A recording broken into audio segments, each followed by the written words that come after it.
Hi everybody, welcome to Leon's Chainsaw Parts and Repair. We're looking at Chris's Super XL automatic. I've hosed it off and cracked the starter cover. Before I did that, I put a little prime in it to see if it would run. It would not, it wouldn't even fire. I already know why. We've got another case of a mismatched coil to flywheel.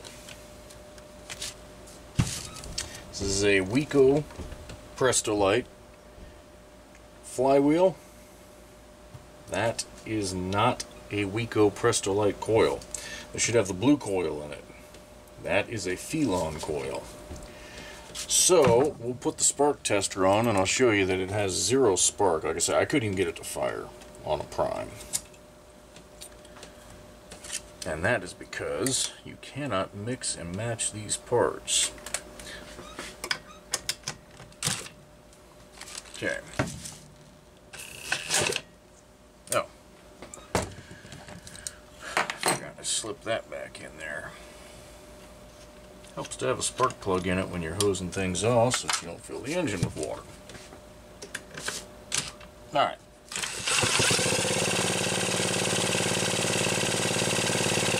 You can see no spark whatsoever. Whoa, that's weird. What happened? Well, I'm turning the engine backwards. We've talked about this, that video I did, I don't know, a couple, 3 weeks ago, where we talked about exactly which coils on eBay, the aftermarkets, will work with what. We went through all of this, so I'm not going to go through them a whole lot again. Suffice to say, Phelon coil, Wico flywheel, don't mix. Period. And this looks brand new. Now, I don't know the history of the saw. Chris didn't indicate how long he had it, but I'm gonna guess not long at all. My guess is he bought it this way because the previous owner attempted to fix it and couldn't. So that's gonna have to come off. The aftermarket coils on eBay are Swiss shipping 65 bucks. I was already out there looking to see if there was a flywheel. There is not, and I don't think I have a spare one around here at this point. So I'll have to reach out to Chris and see what. Yeah, well, I mean that coil is pretty much the thing. We can hang around and wait for a used one to pop up to bake, but I don't know about that. The note in the box indicated he thought it had been leaking oil as well. It was an oily mess when I got it. The oil cap is not vented. It was tight and the gasket is good. So I'm going to guess that the tank gasket is blown on this. So for grins, I'm going to go through that process because I get this quite a bit from folks. And they're concerned, or not concerned, but they're wondering how to get to this. And I'm going to show you the way you don't get to it, just so that we can clear that up right now.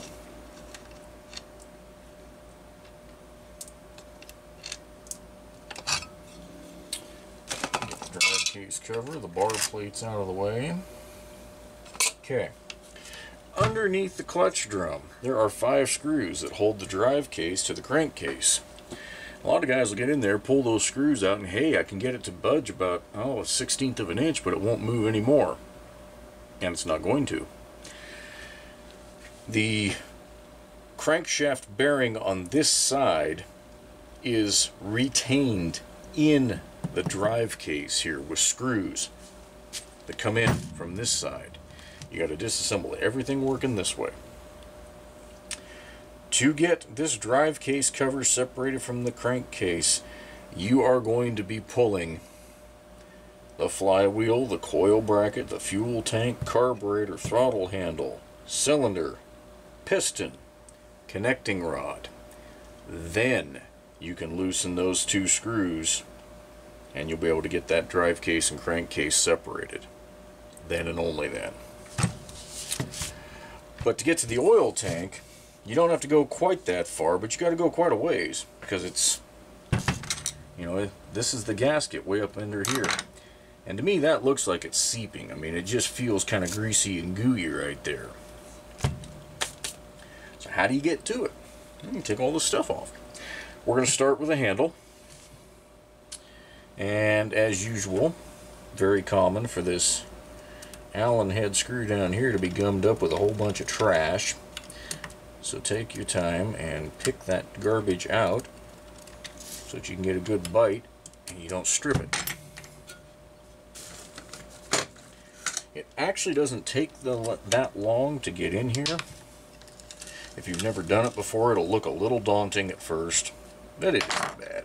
It really isn't. So we'll get that.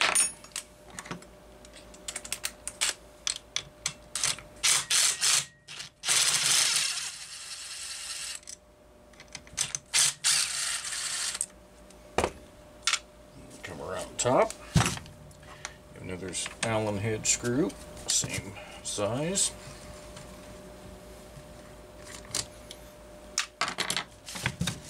And there you go. That's out of the way. Suppose I could put this on the vise.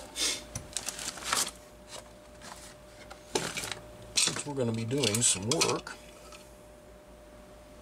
it's almost kind of a why not.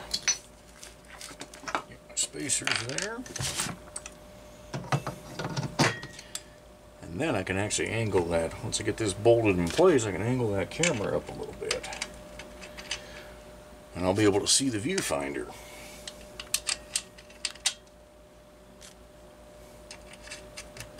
When it's down like it is on the bench, sometimes I'll end up doing stuff way out of frame and not even realize it.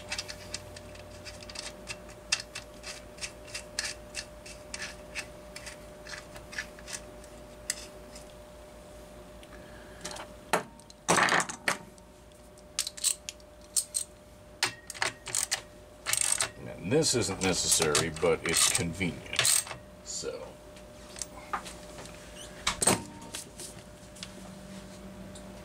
there we go.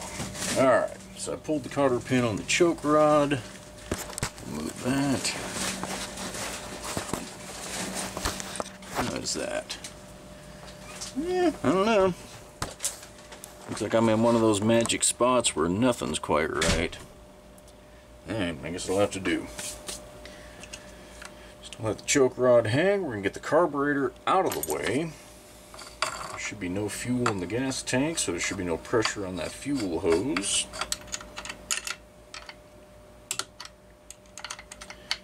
This is a fairly late saw. Well, okay, I take that back. It's late compared to a lot of them. It's an 81 model.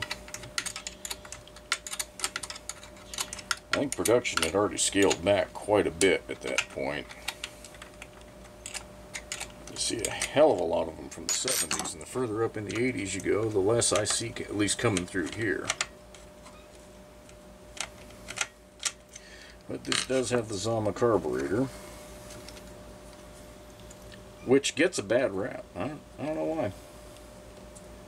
I've actually had really good luck working on them. I mean, yes, granted, some of the really new ones on the weed trimmers and, you know, some of that stuff, I get that bad rap. They're a pain in the butt. But the one thing I'll say is they're better than some of the stuff that comes on, like, say, a Harbor Freight engine. Those carburetors have no adjustment.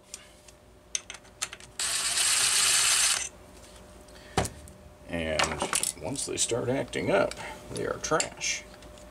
And good luck getting replacements. Okay, slide that carburetor out of the way. That was easy. Reed valves all look good. Force of habit, I'm going to look every time, you know.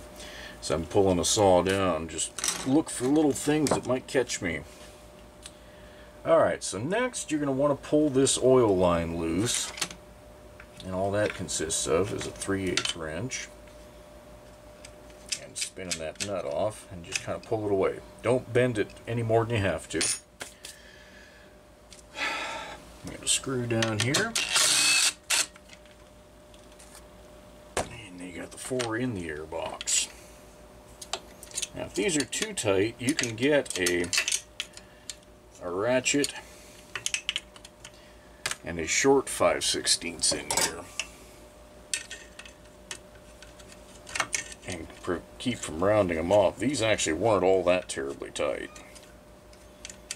Kind of makes me wonder if the saw's been apart before, or if this is from a batch that didn't get any Loctite applied. Not all of them had Loctite applied on these screws. I've seen some that do and some that don't. The ones that do can actually be a real pain in the neck to get out.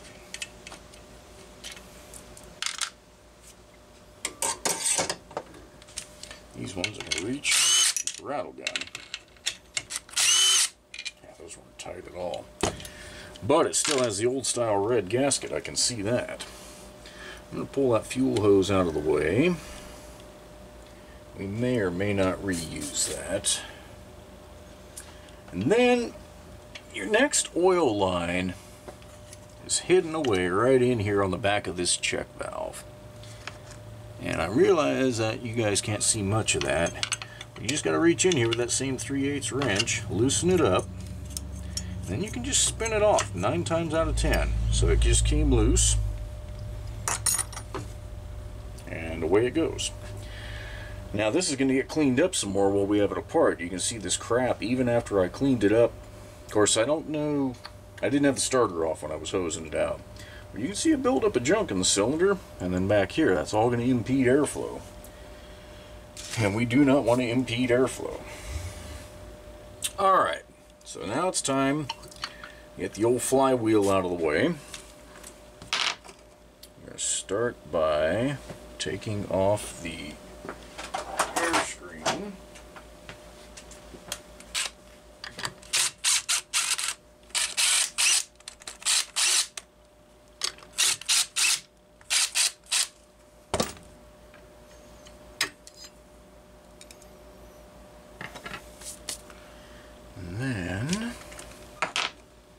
Center nut. Whew. Yeah, I'm gonna guess this has been apart before. That wasn't tight either.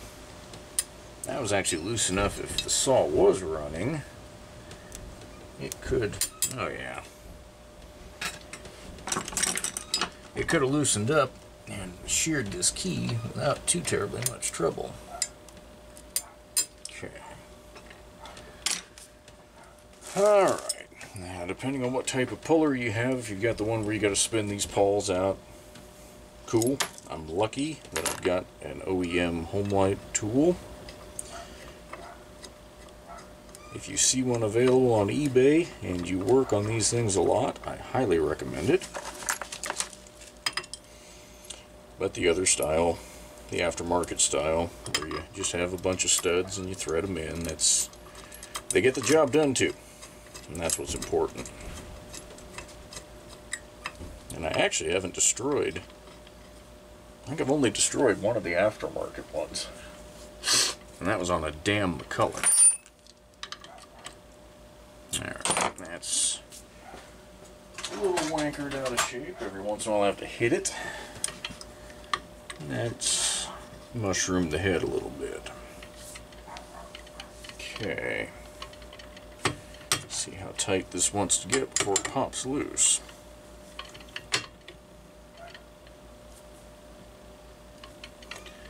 And that is why the head's mushroomed.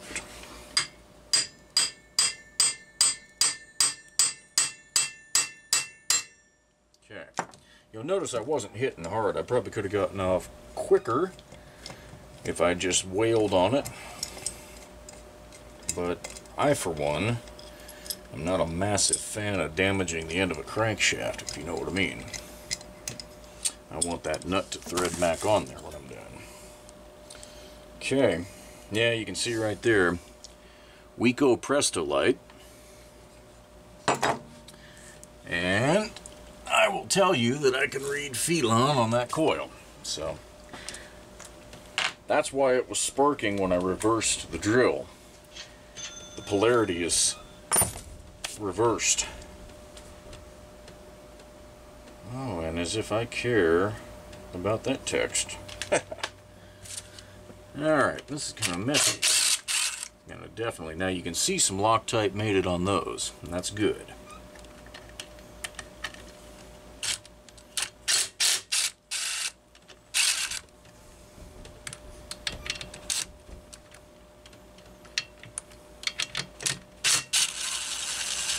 Okay.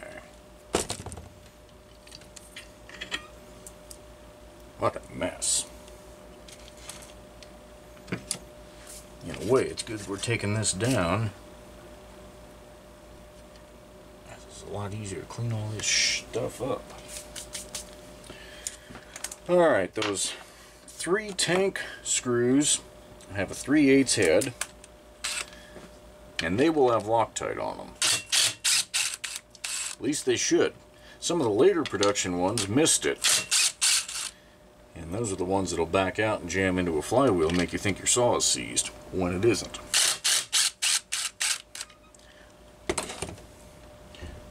I hate to think, I've said it before, I'll say it again, I hate to think how many saws went to the garbage can. The owner thought it was seized when it was just a screw that needed Loctite put back in. Alright, with those out, fuel tank. Oh, that's a gooey mess. Ugh, look at that. Now here's a great example. I've seen much worse. I mean, this isn't like abused, this is just normal use. But if a customer had sent this to me and said, hey, when on a warm day I'm cutting, I get done, turn it off, and I'm boiling fuel, and I found this, that's why. Air is supposed to flow through here to cool it. When you build it up and the sawdust and oil and crap actually touches the crankcase and the tank, you're just putting straight heat. It's like putting it in the oven. So this is going to get a big cleanup. But you can see we now have access to that oil tank. That's what it takes to get there. So I'm going to go ahead and kill this, do some cleaning, and we'll come back for the resealing of that tank. Okay. Cleaned up. Ready to pull these screws out. Now these can be a pain in the neck, or they can be super easy. Pick the tightest, biggest screwdriver you can that fits in there without a hassle. I didn't check to see if this still had any real oil in the tank. Putting it at this angle, I don't, short of it being a full oil tank, which it's not, because it leaked all over the box.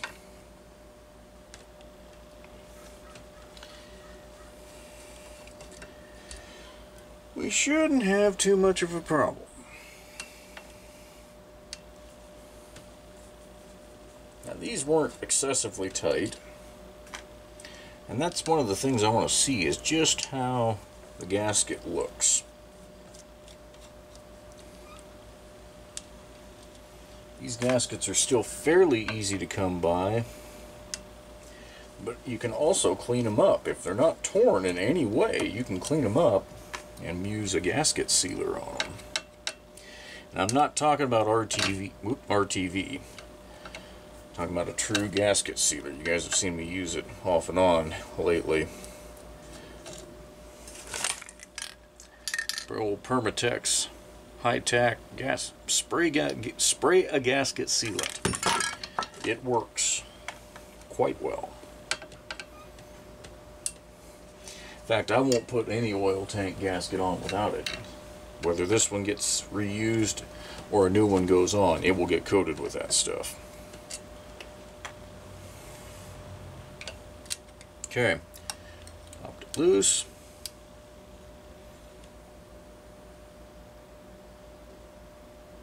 Yeah, see, there's nothing wrong. If this is what was weeping, I'm going to guess it was weeping out around one of the bolts or one of the screws. But there's nothing wrong with that gasket. Very little paint transfer, if any. No tears, no breaks. Yep, this is going to get cleaned with brake cleaner, sealed, and put right back on. We'll save a few bucks. Okay, so while we're in here, I want to show you guys something. So on a Super XL, the automatic oil pickup is right in here. I mean, your manual oiler delivery is right there at the bar port. That's the oil port right there. Behind the cap, you've always got that black plastic piece that's threaded in. Well, that is the automatic oiler pickup. It's got the O-rings on it and kind of a groove that's machined so that no matter where it's sitting, the automatic oiler can pick up oil. And you can see it's designed to sit right on the bottom there. The manual oiler pickup is that piece that screws in from the back right there. And it's just a screen. So it's actually going to quit picking up depending on what position the saw is in quite a bit sooner. Well, not quite a bit, but probably 5 minutes sooner than this one will. So, just in case you guys run across that, now you know what the inside guts of one of these things looks like. So what I was talking about, hold on, let me think. I was slightly incorrect the way I phrased that earlier. You've got to get the cylinder off. If you were going further, you would need to get the cylinder and piston off once the connecting rod was off. Then you would be able to get this crankcase off. The crankshaft is going to stay in the drive case. Once this is off, that's when you would get to those screws. There's various versions of these saws, not the Super XL, but the Homelite saws. Some of them have a cover that comes off out here, and then you can get to those screws. Others, the crankcase is solid like this, and once you get the connecting rod out of the way, then it'll lift off. Anyway, I'm going to get that gasket cleaned up, and then I'll just put it back on. Assembly is no magical bit. You know, put the gasket on. I'm going to tighten those screws down. You know, I'm going to do it like it's a cylinder head on a small block Chevy. I'm going to start in the center, you know, start working my way out. I don't think, I've never seen an actual torque, you know, spec or you know, pattern for these.